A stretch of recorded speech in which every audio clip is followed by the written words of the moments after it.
like little comments, and it sits with you. Like, for example, I remember I had a comment not too long ago, well, a few years ago actually.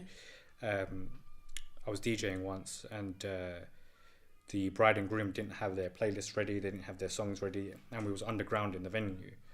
So if you don't have your songs, give me your songs a week in advance, for example, I can't download it on the day and then put it on if I don't have signal.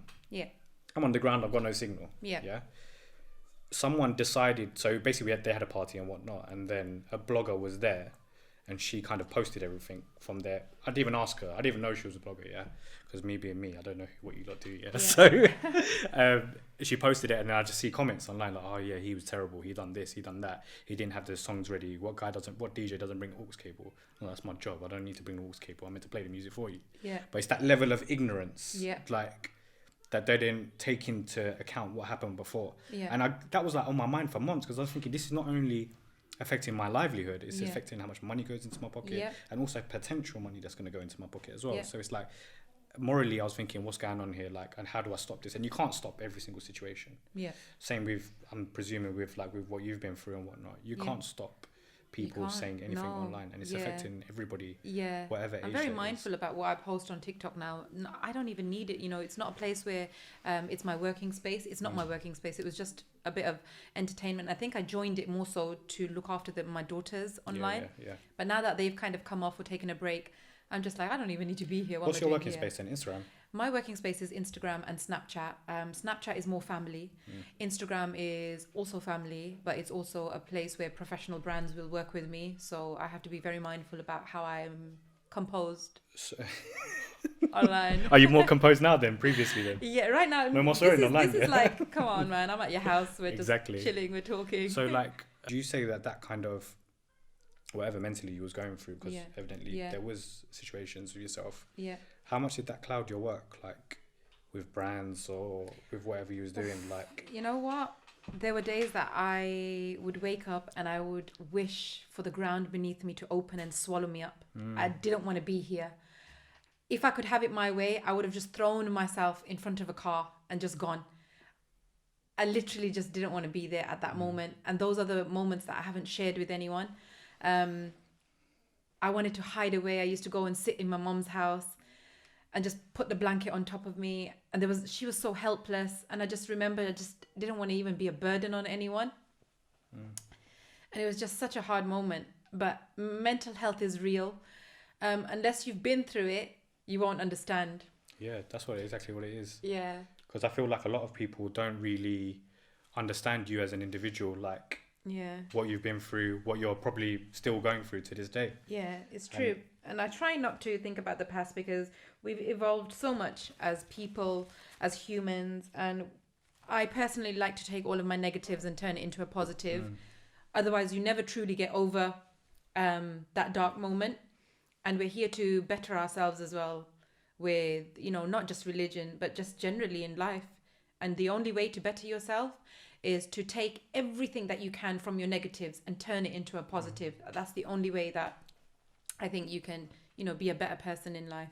Because I feel like what you've been through, a lot of people in general have like been through that as well in the same situation. Yeah, completely. And it's not spoken about at all. Not, so how are people going to know unless someone like yourself or whoever goes online and speaking about it? I wish more people would.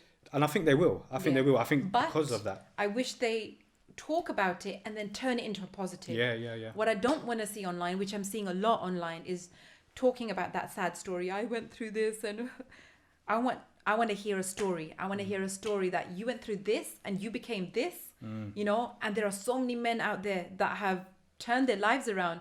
My own brother, for one, he is I would like to say a recovering roadman. He came to me, a year ago. He's bettered his ways, and I think he will be a great spokesperson for people of the road, of that community. And he's now I would like to say an amazing professional videographer. He's my personal photographer. He is my editor for all of my vlogs online. So all the vlogs that you see are edited by him, and he's flipped his life around. But he was in a very bad mental state. I wasn't the only one at that time. So was he. And there are so many other people. And we need to hear those stories. So people that are going through something bad knows or will feel that there's hope at the end of the tunnel, rather than feeling like, oh yeah, I'm in the same boat as you. Know we want to hear that positive story at the end. What happened at the end? Because that's like, I feel that's the same with like TV programs. If you're watching EastEnders, literally everyone's always upset. There's some mad stuff always happening. Same with like Bengali, like Natok series, Star Plus programs, all of that stuff. It's like it's always negative, depression.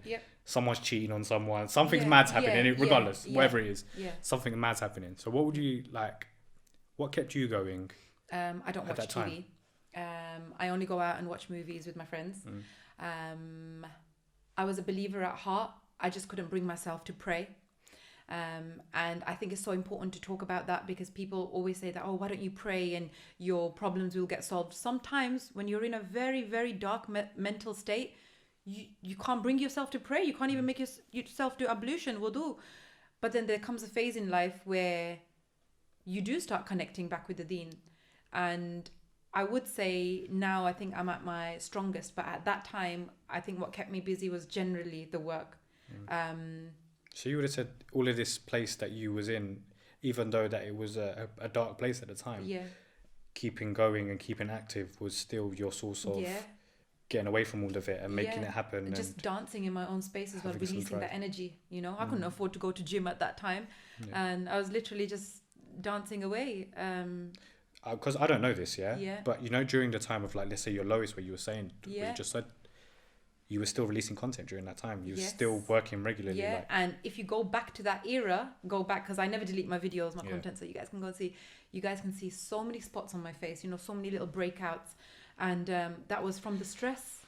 I wasn't eating well. I wasn't sleeping well. And then something happened. And I don't know at what point in life it happened. Oh, yes, I do. When I came across Hadith-e-Qudsi. I don't know whether you've heard me speak about Hadith-e-Qudsi. It's on my highlight tabs, okay? Make sure you watch it tonight. Don't worry. Okay. So I came across the Hadith-e-Qudsi. Am I allowed to explain it now? Yeah, go for it. It's in Urdu, right? Yeah. So my friend taught Hadith-e-Qudsi to me. And from that day, I let go.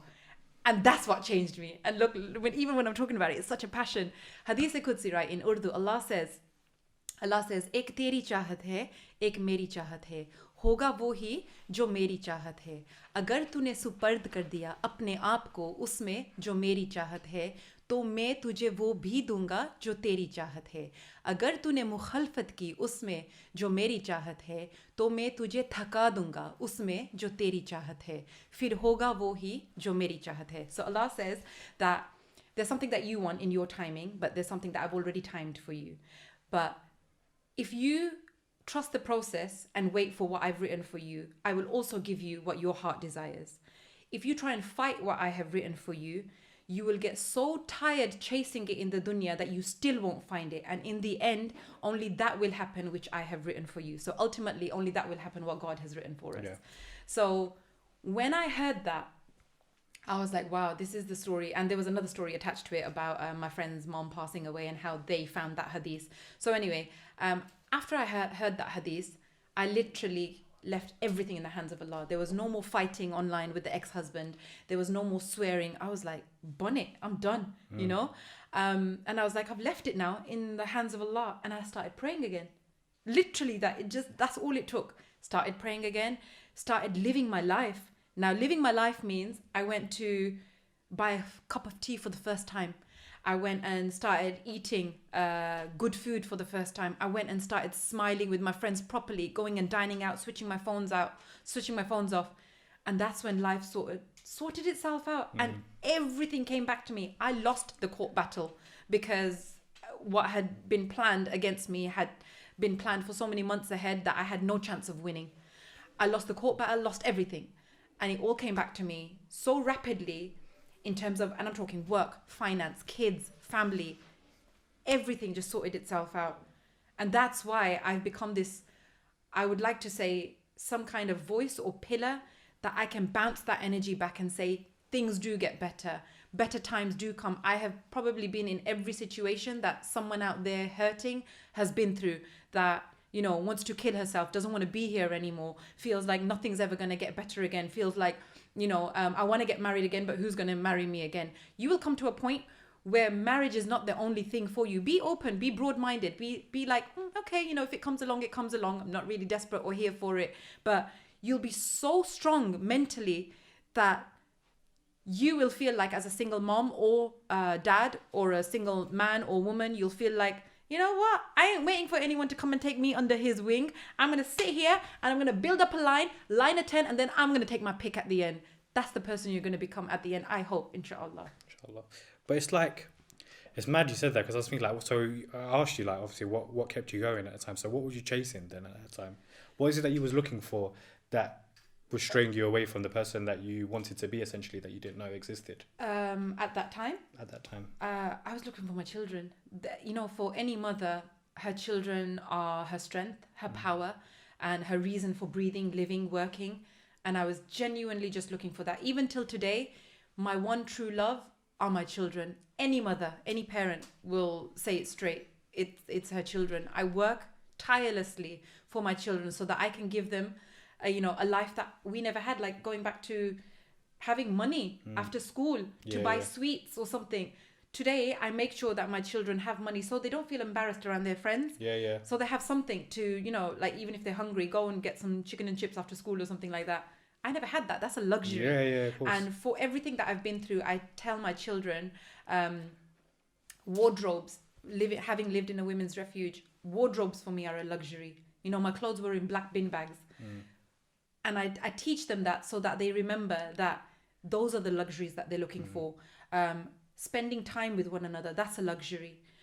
Luxury doesn't come from designer labels because it will keep you happy in the moment. Yeah. But the luxury is having a family to go back to. The luxury is having a hug to come home to. And I come home to that. I could work long hours in the studio and I'll come home and I see 5 children who go, mommy, all at the same time. I'm like, wow, I do it for you, lot. Yeah, exactly. So be quiet, tidy your room. Send a little message to them. There's a big hunger online anyway for knowing about your personal life.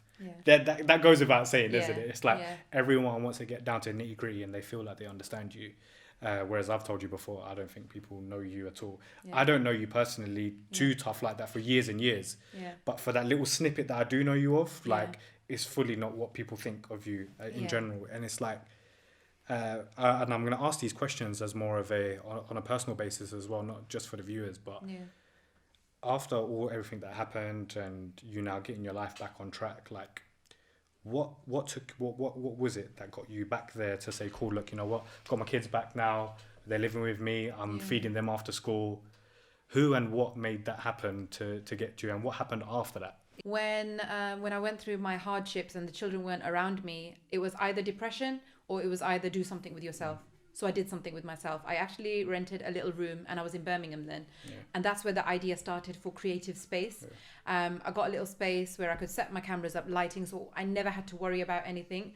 And a lot of people don't know this, but I was actually living in a women's refuge. So for the modest street that you guys saw online, ranting and whatnot, for that 1.5 years, I was actually living in a refuge. So you all can shut up now. So you know what the truth was. I've really been through it. People thought I was living some luxury life, but that's where I was, crying every night. But anyway, going back to being productive, just rented out a little space. So anything that I was earning at that time was literally being reinvested back into lighting, cameras, so that, and I had something to focus on. When I couldn't sleep, I used to get into my car, drive to the studio. I had a little sofa there, and I used to film until I was so drained, switch everything off and fall asleep on the studio.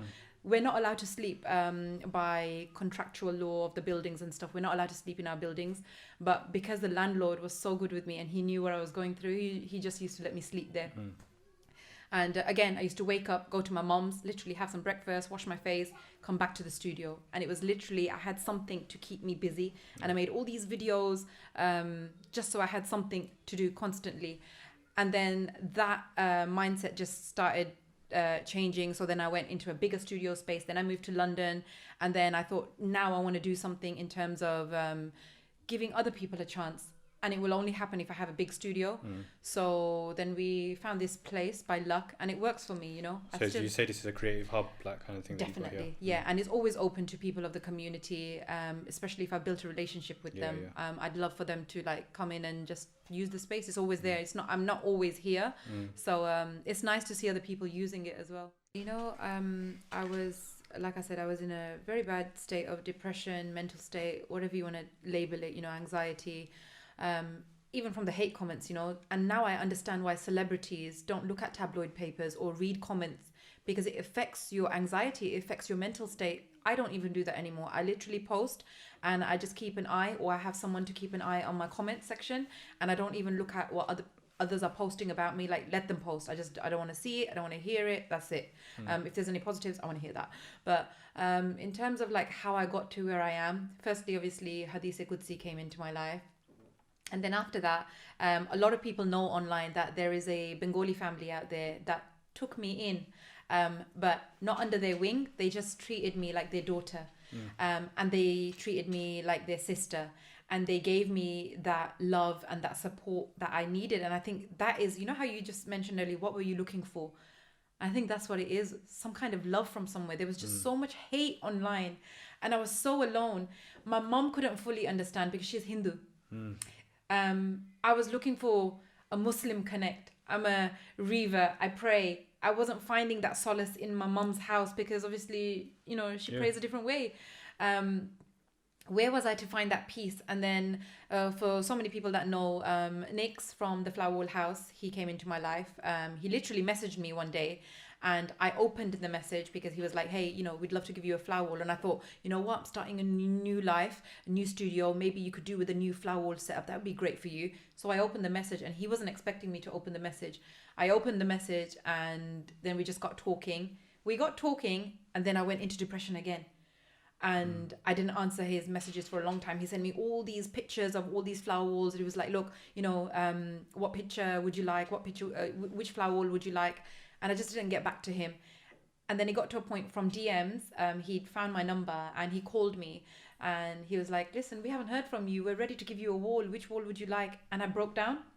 I'd just lost the court battle. Okay. And I said to him, listen, I'm not in a position to talk. I just need some space. I need some time. Let me get back to you in my own time. And because I was crying, he was like, sis, where are you? You don't sound good. And I was like, you know, I'm in Birmingham. And I was looking around like, I'm in Birmingham. I'm in my mom's house. And he goes, give me your address. I just gave him my address, and he came to see me. I think he was in Oldham, and he drove to my mom's house to see me. And believe me when I tell you, you guys would not have recognized me. I had oil in my hair. I had this ugly black maxi on, and I was just sat there like, you know, I was just sat there like some broken Asian woman. That's how I would explain it. And he came and he said, you know, you're not alone from today. Like, we had our conversation, told him about everything that happened. And he goes, from today, he goes, you're my sister. And he goes, we're going to call you Afa from now on. And he goes, you're going to meet my mom, and my mom's going to strengthen you. And he said, don't worry, Afa. You're not alone anymore. And he put his hand on my head. And then he went. And I thought, oh, just another guy, just another fangirl who came to see Modest Street. You know, great, amazing. But he stuck to his word. He came to see me a number of times. And then he said, one weekend, he goes, pack your stuff. He goes, you're going to come and see my mom.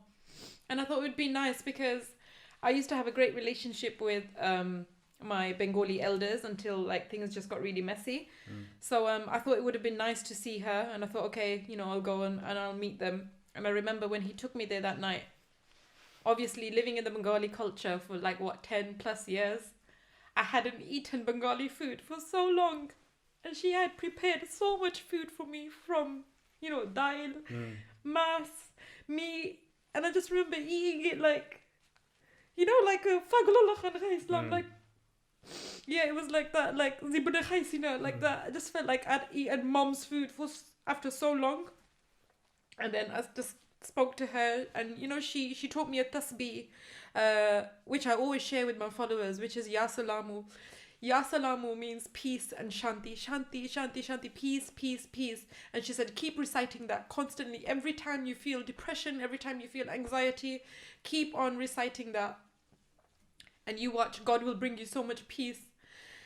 And from that day, that weekend, I stayed with her for 2 days. You know, I had a wonderful time, went back to my world, back to Birmingham. And then from that day, she wouldn't stop calling me. Every day she goes to work at 7 a.m. You know, she's such a fragile old lady, and she's a carer. And I'm so proud of like the job that she does. And she inspires me so much to work until her age. Every day she leaves the house for 7 a.m. and the first person she rings is me. She sees me as her daughter so much. You know, any decisions that they make in life, they always run it past me first. Like they didn't just give me that status. They've proved that status to me, that they've treated me like their elder. They had to deal with so much backlash in London from other people who said, oh, you know, you want to be mindful of her, like, you know, she's hanging around with your son. And I had to deal with those conversations as well, you know, single woman, be mindful, she hasn't got a great name. And I was like, what is it that you've seen about me that would make you think that I am that kind of woman who's attached to men? So yeah, and then ever since then, we just became like this very, very strong unit up until today. You know, there's been a lot of health scares with her.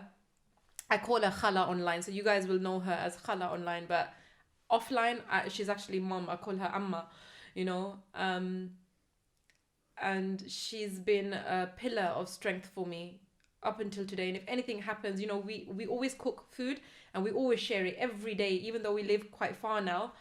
We make that effort to send food to each other because she likes my food, I like her food. And it's that connect. It went from meeting Nix, my brother, to meeting mom. I built a relationship with the sisters. And I think it's really important. This is why I'm so strong on family. Like, family are so important, you know. And I remember Nix, every time he used to see me in depression, he used to take me in his car and he used to put up all the music. I don't know whether recently you guys saw us do like a carpool karaoke on Insta stories. Yeah. So all of those songs were actually our songs, because when I used to be in a state of depression, I used to look out the window and he used to just take me for a long drive. He's like, come on, Afa, watch, you're going to get your kids back, you watch. I used to feel like I had a little brother giving me encouragement that you're going to get your kids back again, you know. And I used to look out the window and he used to play all the songs, all of my favourite tunes, you know, and his favourite tunes because we're from the same era. And I wouldn't sing, I wouldn't vibe with him, and he used to be like, come on, Afa, he goes, come on, this line, you know this line. And I just used to look out the window constantly. And to be in a position now that I can sing along to the verses with him, to the same tracks that he used to play, is so powerful. And I think it's a visual witness for me to know that I've come such a long way from the woman that used to look out the window and not even pay attention to the songs, to the woman who can mess around with her little brother now and sing along to the songs. Is such a huge improvement in life, you know. How important would you have said then that part of your life, like experiencing that bit, how important is that for you as Moddy Street today? It's so important. As horrible and as emotional as it is for you, do you feel like you had to get to that point to become who you are today? Without that, you wouldn't be. Of course. You know how they say a phoenix rise from the ashes? In the same respect, I think I had to die 1,000 times inside to rebuild myself again and find out who I was, because up until then I just lived a life that was molded and dictated by other people. So and I got to learn a lot about life, you know, and away from my children as well. So this got deep. Let's cut this. Let's cut it down. So you've heard of Moddy Street, but you haven't heard her story, and you heard it here first. Big shout out to Nix and his mum as well. Let's cut that. That got too emotional for me.